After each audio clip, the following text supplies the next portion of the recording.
Okay. Back to Mr. Peter Obi leaving the coalition, the ADC. So, I alluded to it earlier that it's going to be a replay of 2023, meaning Rabiu Kwankwaso, even though he has partnered with Peter Obi now, then you have Atiku if he eventually clinches the ticket of the ADC or otherwise, and then Mr. Peter Obi on the one hand, and then Bola Tinubu, APC incumbent president. What the opportunity presented for Nigerians was to have a unified, coalition, the coming together, presenting a single opposition. Yeah. Has Peter Obi's leaving, has this fragmented that opportunity? Yeah, maybe yes and no.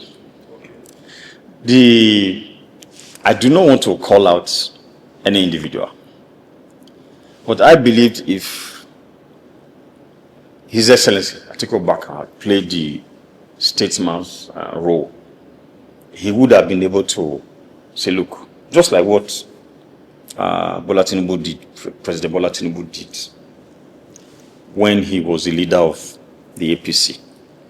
Of course, he knew he would not be able to win any election then, but he was able to put a coalition together and then chose somebody that he will use to get there. Atiku, you can say, considering his age, time is of the essence for him, so he might not be able to do that, but that's why you say you are a statesman. You stay back and say, okay, fine. He ran with Peter Obi before in 2019. For him to have chosen Peter Obi, he saw something in him. And I dare say the votes he got was largely because of Peter Obi, especially in the South, even though PDP were largely strong in the South then. But to come back to your question, yes, there is no doubt that Atiku will emerge as a candidate of ADC. He will take most of the votes in the North. Obi will take most of the votes in the South. The party that will suffer this, if they allow for free, fair, and credible election, will be APC. I don't think they got the votes they allocated to them before, and I don't think they will get anything close to that if they allow for a free and fair election. But in any case, I further break it down. I think we will get most votes from the North. NDC, Peter Obi and Kwankwaso, the OK movement, we still get votes. Because we bring votes from Kano, from Kaduna, from Katsina, and from Jigawa. If nothing, in most of these states we'll get 25%. We didn't have that luxury in the last election. Because the running mate to Peter Obi then, I had lost even his political unit. So if Kwankwaso does not deliver Kano, does not win Kano, there's no way. Even in his sleep, he will not get 25% from Kano and from Kaduna. So I also see NDC doing well in the middle belt, where APC is doing well now, so to speak, because it looks like the president has been able to manage the people there. But Peter Obi will still get a lot of the votes. So there's an incursion into the North by the NDC. So I don't know how much Atiku will get, but I believe he will still get votes from the North, but he will not get any vote from the South this time around. So people have tasted the president. They say he had the magic wand. He turned things around in Lagos. Lagos is like Dubai now. Come to the national and do it. Now that has been exposed. He doesn't have the capacity, doesn't have the capability, doesn't have the know-how to do it. It's not just you can campaign and win an election via propaganda, but you cannot govern with propaganda. So people are aware. Where we are in this nation today is only a madman that will wake up and vote for them. So I think to a large extent, if they allow for free and fair election, it will be between the ADC and the NDC. People might say, oh, well, they have the governors. Are the governors popular? Just test your popularity for once. So that even if you are going to the grave, you know, I was deceived into this, but I gave the opportunity, and I discovered the truth. Take that to your grave. Just allow for once free, fair, and credible election to assess yourself. I used to hear somebody told me that those days, in the days of the late Chief Obafemi Awolowo, that somebody told him that thing you are thinking in your head is correct. That's the height of what we call it now. So if you have people around you, people keep saying that most of these leaders, those around them, the people deceiving them, But for once, step out and get the real truth.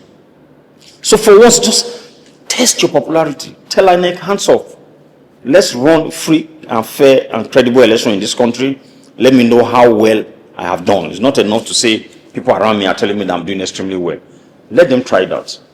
Then you and I will come back here and have this conversation. And I will tell you, this government will not go back to Aso Rock. Okay. You know why this question about fragmentation of votes due to this heavyweights, these juggernauts, political juggernauts, going their separate ways as they did in 2023 is a problem. That's an APC primary in Abia State that you referenced earlier on, where the deputy speaker of the House of Reps was there on the line. You know, the person counting said the APC man counting said, we have the INEC observer, INEC staff observing, or standing there, where they did that show of shame, where they were counting from 100 to 1,000, and then it jumped from 1,000 to 3,000. INEC was standing there. So that brings me to this point that people are saying that INEC, I mean, people are alleged, I don't know, the INEC is already compromised, the INEC cannot be trusted. So would it not have been better to have all these juggernauts, all these Atiku, Peter Obi, all of them together in one party, so that they will garner so much vote that it will be difficult both for INEC and the ruling party to, twist or, sabotage the results? Yeah. How do you respond to that? That would have been the ideal situation. But the reality we have today is that they cannot work together. Why? Because certain individuals have, their own personal ambition. His Excellency Atiku Abubakar will be 80 this year. Yeah. So by the election, will be 80 plus. This is my biggest challenge. I don't want to say anything negative about him. I respect him. I just read the book, The Original Sin, by Jake Tapper, the CNN correspondent. And then I read another one, 107 Days, by Kamala Harris. In those books, what I picked was the Original Sin.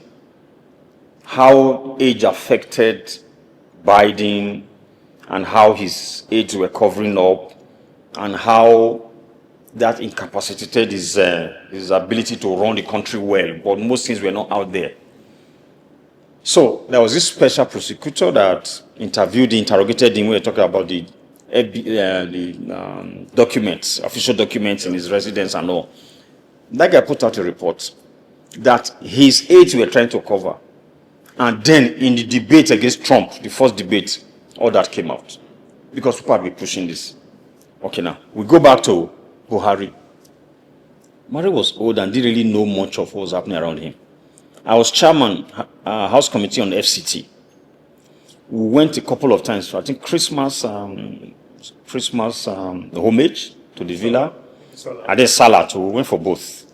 I think one of them, we had service chiefs, EFCC, Maguden, and everybody was sitting down. And then he came in, we all got up, and then he got talking. From nowhere, he started talking about Fayemi. That was Christmas. Former Governor Fayemi of Ondo State. Yeah, Fayemi had left then as a minister to go and run for the governorship in his state. Just started talking about Fayemi. And these guys were laughing and clapping. I was not amused. I was wondering, where did this come from? Is it that Fayemi is missing in the room? Or Fayemi did so well in his ministry? Well, there was no reference to anything. Totally out of context of what was going on. Senility there. The man was already senile. But those around him would tell you, Buhari did this one, he jogged in the morning, he did. So where I'm going to with this, do we have to always you have to be going back to geriatrics, where you and I in this country? We have young people. Peter Obi is probably 64, now going to 65 or 65 years old. And he's been around. He's been a governor. He's tried his hands in the private sector. He's one of the richest men in this country. So why are we going back to 80 plus people? So that's my biggest challenge. 80 plus people. Buhari was 80 plus, I guess. I don't know whatever show age he declared. The present one is like that. And Atiku that wants to come in. And the truth is, you cannot function in, at that age. I just turned 63. I'm not the way I used to be when I was 53. So to tell me that the best thing that can happen to this country is 80-something years old man coming to govern us. So that's what I think the challenge is. Allow the people that have the right tools. We are talking about the young people. But we have somebody that you can say not so young, but has been tried in every ramification. You know, business, private sector, governance, and all. It's not been found wanting. So how can we have people like this and we are still going back to people that are in their 80s? Some would argue, will rebut what you're saying, that the current president of America, Donald Trump, is 80. He's probably fitter than you. He attends more interviews, standing on his feet, taking on questions, you know, giving it back to interviewers and all of that. President Tinubu, incumbent president of Nigeria, is, professor of medicine, Usman Yusuf, sat here where you're sitting, told me to my face that he professionally, medically, he believes Tinubu is at least 10 years more. You know, he should have 10 years to his official age. He sat here and he told me the same. So if these two men are presidents, why would you say, is it fair to ask Atiku to contest? We don't know what multivitamin Trump is taking. But you see, they're also challenging him. They said they were talking about he was on television once and they said there were patches. So we don't know what vitamins they are pumping him with, and those around him, that's why I made reference to the original scene. Those around him will package him in a way that when he comes out, he's on fire. The other time they were talking about, even during the campaign, that for 4 days they didn't hear from him. And he said he was preparing for debate and all that. No, not debate. He was going to have something online with Twitter, with Elon Musk. Even now, there are days they will tell you for some days it's not available. We don't know that. But we don't even need that. We don't need that. The MAGA group that brought Trump are regretting now because of some of his actions. So we don't even need that in Nigeria. We know our president is not in his 70s, he's in his 80s. Because somebody that knows him very well told me that his younger cousin, he's 77 years old, and he's the Asiwaju of their village where they are from in Osun State. And the guy says he used to call him, when they were grown up, they were not mates, they used to play together. He used to call him Boda Amuda. Boda Amuda. And that guy is 77 years oold. And that Bodana is now 74 years old. He's not. And you can't tell, he doesn't even have the strength or stamina. Let me add something to this. Somebody that served with him closely in Lagos, very closely, said, yes, this man will keep them awake till about 3 a.m. and all that.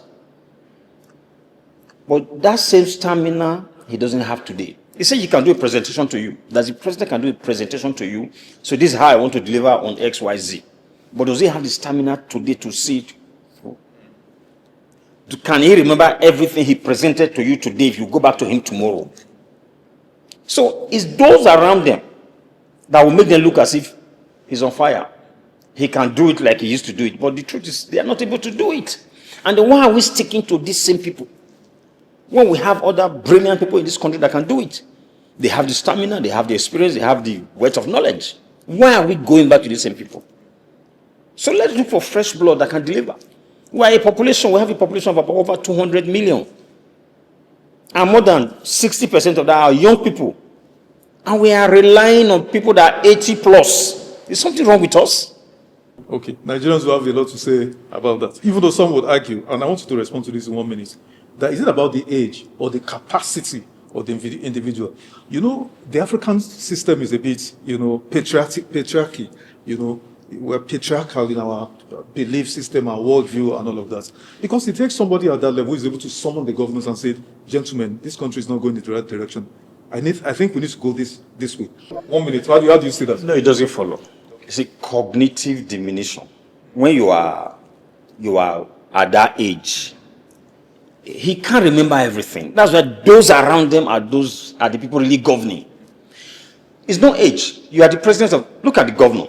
My governor now, I think he's in his early 50s or maybe mid 50s. Somebody I know, he's still very respectful, but you can tell a lot has happened in the last 1 year plus.